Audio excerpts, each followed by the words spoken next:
Hi, today we're looking at different options for you when it comes to retirement investing, the different types of plans and accounts that are available to you, and we'll look at some of the pros and cons of choosing one over the other, and we'll discuss the importance of why you need to be focused on investing for your retirement. So we'll talk a little bit about Social Security, what it is and what it isn't. So first thing we want to do is when we talk about retirement planning, we need to figure out where our money is coming from when we finally do reach retirement. And so we have a variety of different sources of income to pull from when we stop working. One is our personal savings or investments. The other is our retirement plans that work may offer. And finally, it's Social Security benefits. And those three together will form the income that we're going to live on when we stop working. So we need to make sure that we have a sufficient amount of income to be able to live the kind of life we want to live for as long as we expect to be able to live it. So we'll talk about Social Security. Social Security is intended to provide a safety net for retirees. It was designed and intended to support those people who were unable to work in the few years between when they stopped working and when they died. And so it is intended to just be there for a handful of folks. It is not intended, nor is it equipped really to support people in long-term 20 or 30-year retirement. It is paid for by current workers through their taxes, and it pays for current retirees. So there is no account for you when you pay Social Security tax. You are instead transferring your money directly to current retirees with the agreement that when you retire, there will be younger workers who will pay taxes to pay for your benefits.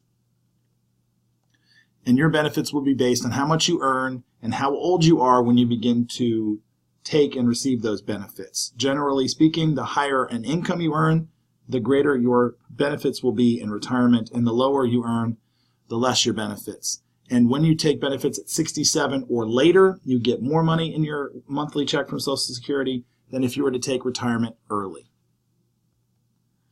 There are some concerns with Social Security and why you should not rely on it for the bulk of your retirement income. Mostly it begins with the fact that your benefits will be less than what you used to earn. So if you got used to living on $60,000 a year, you're not going to get $60,000 a year from Social Security. So you're going to need some extra money. But more importantly, there is not enough money, or may not be enough money in the future, to pay all of the benefits that people have been promised. And one of the primary reasons for that is because people are living too long, or they're certainly living a much longer life than they used to. When the plan was originally established in the 1930s, the retirement age was set at 65, but most people didn't live to 65. A very small number of people were actually living past 65 and receiving benefits. But now, as we fast forward to the modern age, the retirement age is now 67, but people are expecting to live far longer than that.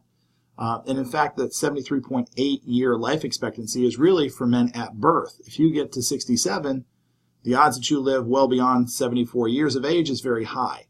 And so we're beginning to live much, much longer and drawing benefits for a much longer period of time, and there's simply not enough money there to cover everybody. It also doesn't help that the number of workers to retirees is continuing to shrink.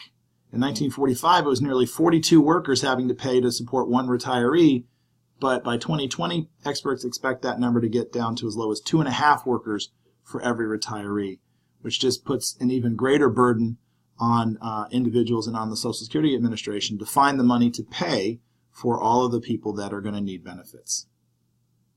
So, having said that, it's not a guarantee that you will receive benefits from Social Security when you retire. There's no guarantee that even if you do receive benefits that it will be anything close to what you would need to make ends meet and live a comfortable life. So you cannot rely on Social Security for your retirement. You're going to need to do your own personal savings and investment. And so that's what the rest of this is all about. You will need private savings and investments to live comfortably. And so what are the options for you to invest in? Well, first off, when we talk about retirement, it's important that you recognize that taking action immediately is important. Before we look at those investments, it's important to recognize that you must begin taking action for your retirement immediately in order to take advantage of the compounding nature of returns in investments. The longer you wait, the more you're going to miss out on opportunities to double the value of your assets due to the rule of 72. There are a number of options available to you to begin putting money into a retirement plan, and we're going to talk about each one of those.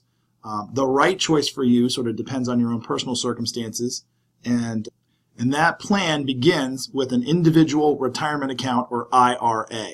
You can open up an IRA at a bank or at an investment broker, and I would advise you to open it with an investment advisor over the bank, because banks typically only give you interest as opposed to returns, and interest at the bank is so bad that you're not going to see your money grow in any substantial way.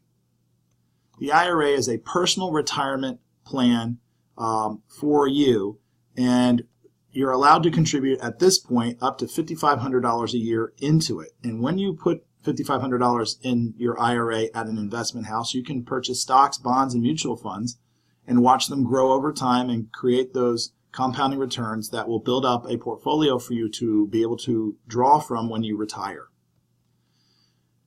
What you pay in tax depends on which type of IRA you set up, and it's important you understand the difference between the two different types. We have what's called a Roth and a traditional. And generally speaking, the Roth will be more advantageous to you as a younger person than the traditional would be.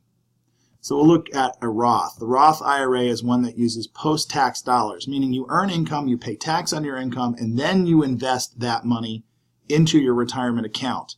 The benefit of that is that as your money grows, you don't pay tax on the growth in the value of your assets, and you don't pay money when you pull money out. You don't pay tax when you take money out of your Roth IRA at retirement. And so this is helpful for people who are at a very low tax bracket when they're earning their income. So when you're 18 years old, your tax bracket is virtually zero. You get almost all of your money back from income tax. So why not take that money and invest it so that when you retire and you're at a 39% tax bracket, you don't have to pay any income tax.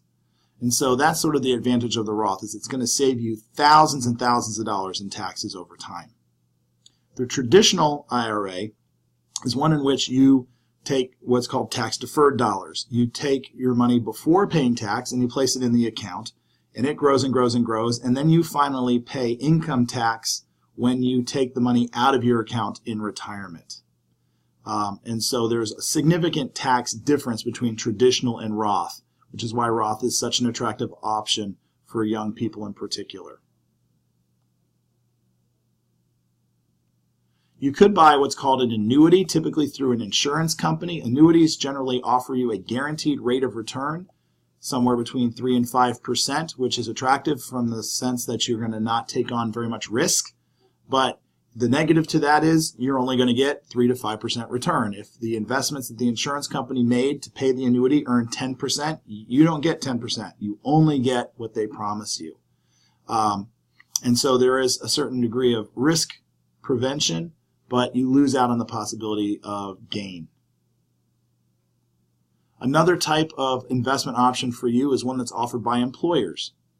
And there are two general categories for employer-based retirement plans.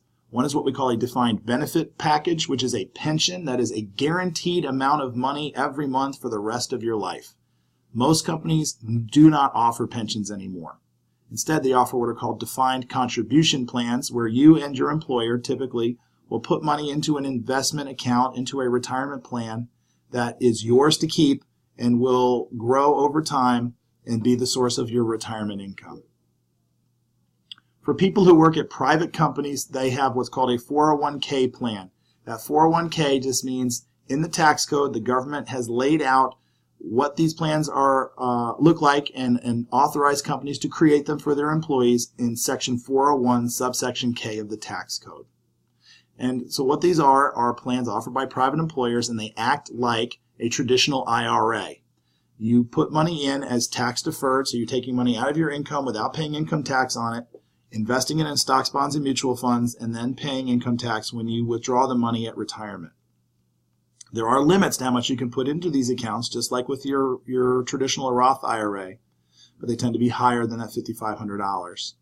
And the nice thing is many employers will match your contributions. They will do what's called a dollar for dollar match up to a certain percent of your income. So if an employer does a dollar for dollar match up to 3% of your income, it means that if you put 3% of your income into the plan, they will put the exact same amount of money into your retirement plan as well. And so it's free money for you to retire on. So these are very important to invest in. They're very important when trying to make a decision about who you want to work for, to see what their matches are like and make a decision about which package is most attractive to you. If you don't work in a private company, then you probably will have what's known as a tax-sheltered annuity plan or a 403B. And it's the same thing as a 401k, only for people in the nonprofit sector. It's a traditional IRA for all intents and purposes. You put money into it pre-tax, it grows and grows and grows, and you pay tax when you withdraw the money in retirement. Unlike 401ks, though, many 403Bs do not offer an employer match. Because this is a nonprofit employer, typically the government, there is very rarely a match for those employees. It's still worth looking into, especially if you want to save 10-15% of your income, because depending on what you earn, you may not be able to save 10 or 15% of your income in a traditional or a Roth IRA. You're going to need some other investment account, and this would be one you could open. Finally, if you're a self-employed person, you can open up what's called a Keogh Plan. A Keogh Plan is essentially a 401k for those who are self-employed. You tend to have higher contribution limits than a 401k because there's no match. You're the matcher. And so it is taxed just like a 401k. It operates like a 401k or a 403b, but it's a specific type of plan that those who are self-employed can create for themselves.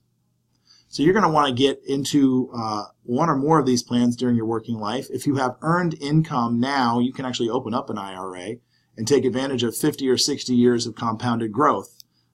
If you don't work now, then as soon as you get your first job and you have earned income and a W-2, then you can start opening up these accounts and begin taking advantage of the compounding nature of investments in order to make sure that you have sufficient money for your retirement.